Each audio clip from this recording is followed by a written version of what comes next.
My name is Dr. Sahla Aroussi. I'm an associate professor in Gender and Global Security Challenges at the University of Leeds at the School of Politics and International Studies. The research is called Gender and Resistance to Violent Extremism in Kenya. The research looked at how men and women from local communities in Kenya perceive, experience, and resist violent extremism in their everyday. So in our study, we used body mapping.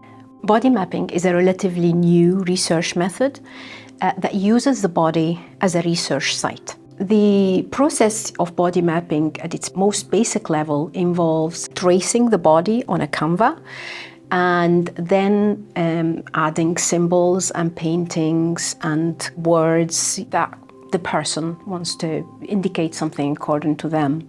It is an embodied form of storytelling. It engages emotions and it engages bodily experiences. It is also an asset-based approach. It actually encourages the participants to look at themselves, to look at the strength within themselves, and hence it is empowering. And so it is very suitable to looking at topics which are sensitive, difficult to discuss because of the non-verbal elements, but it also enabled the participants to reconnect with their bodily and everyday experiences and to redefine violent extremism based on the lived experiences in their everyday. So here we have seen experiences of gender-based violence emerging, experiences particularly of police brutality.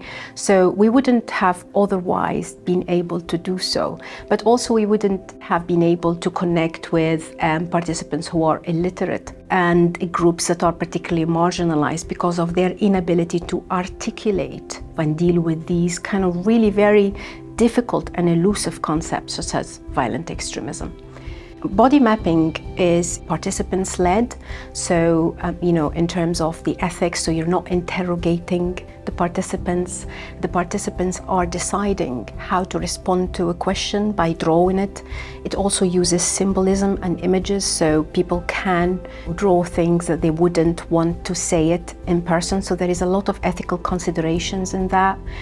If you are interviewing vulnerable people, there is that hierarchical element which is always there, but in using body mapping, it's more kind of interactive, it's more gentle, it's more about relationship building. It's a long process and it's actually very, very demanding emotionally and, in terms of the human connections.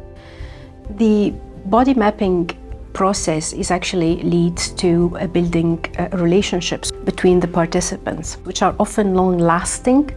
There is also an idea of the social change. So body mapping is an intervention and also a research tool.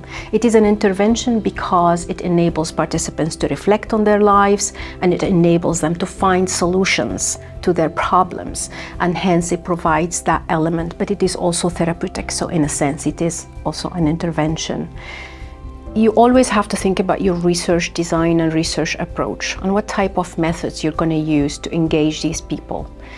How is your research going to be beneficial to the people you're working with should be the point of start, So it's not just about knowledge, but it is about contributing to society and contributing to the communities that you're working with.